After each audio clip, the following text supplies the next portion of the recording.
It's official. Taylor Swift is now a billionaire. Welcome to the Era Tour. Only her Era Tour is a party, generating hundreds of millions of dollars. It's a multinational conglomerate with the world's most devoted fan base and an ultra-charismatic CEO. Never before have we seen an artist put multiple stadium shows on sale in the same city and sell out all of them. But how much of that money went into the CEO's pocket? We've done the math to present the most definitive account yet of Taylor Swift's wealth. And here it is. Bloomberg has a team that calculates the net worth of the world's richest people.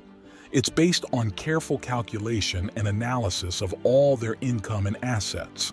Taylor became a billionaire not just because people like her songs, but because of many smart business decisions she's made over the years. Taylor Swift is a phenomenon, but she's far from the first billionaire in the music industry. There's record label heir David Geffen, Jay-Z, Rihanna, the late Jimmy Buffett, and many others. While those billionaires use their fame as the foundation for other business ventures, Swift has made her fortune almost exclusively from her music. She has really emphasized the importance of controlling your music and owning it as an artist. So, where exactly does her wealth come from? Let's start with streaming. The rise of Spotify, Apple Music, and others has brought a resurgence in the recording industry. We estimate her total income from streaming to be $175 million. Clearly not a number to disregard, but one reason it's not bigger is because of the way royalties are distributed. Typically, artists don't own the masters of their music, but they receive royalties from it. The owners of the masters generally keep 4 or 5 of the royalties, while the copyright holders, the composers, and lyricists keep the rest. So what Taylor has done recently, and has been a very smart business decision, is to re-record her albums and then own the masters of those. With this re-recording exercise, she's kind of taking back control of her music. She's reclaiming ownership of it, but she's also diluting the value of the masters to the first 6 albums that are originally out there. Swift also took the battle to the streamers themselves. So in 2014, Taylor Swift pulled all of her music off of Spotify. She did it in protest of what she said was unfair compensation from the streamer.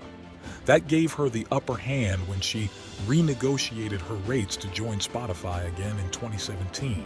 She's also done a great job in promoting physical album sales online through Twitter, Instagram, and other social media networks.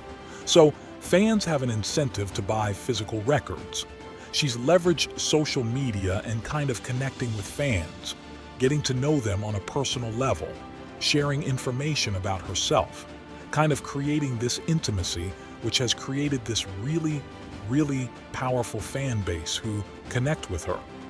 Bloomberg estimates Swift has made $125 million over the years from record sales. She also made strong strategic choices at the negotiating table. In 2018, she left her longtime record label, Big Machine, to go independent.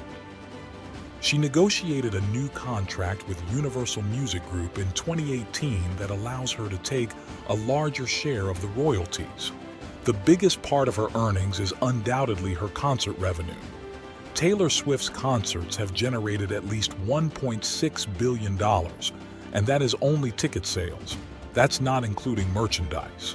She's done 6 tours over the years since 2009. Most recently, the Era Tour. It came right as everyone was starved for live events. People were coming out of the pandemic and really wanted a chance to gather in person and celebrate. And there are people that are willing to spend anything and everything to get a chance to see her. Of course, she doesn't keep all of that money. We estimate that Taylor nets about 35% of the ticket sales as profit, about $500 million from touring over the years. But she also has assets, including her recording catalog. There's the master's rights, then there's the publishing rights. Catalog is a collection of songs all grouped under one artist. Every time a song in this catalog is played, it generates a royalty, which goes back to the owner.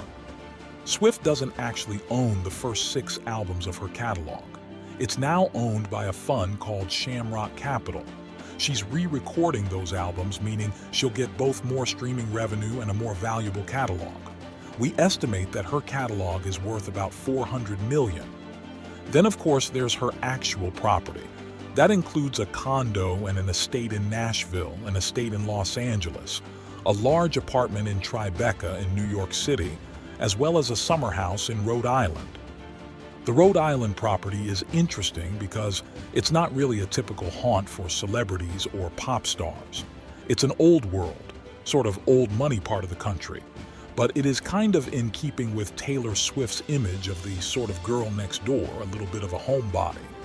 In fact, she also has hosted fans there in the past and baked them home-baked cookies at this property, making bulk batches of chocolate chip and toasted coconut cookies. The total value of her properties is about $110 million.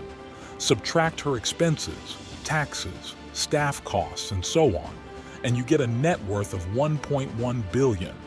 This was a huge year for Taylor Swift that tipped her into a new echelon. But with the 33-year-old having just set a concert film record and the international leg of her tour getting underway, she may only be getting started.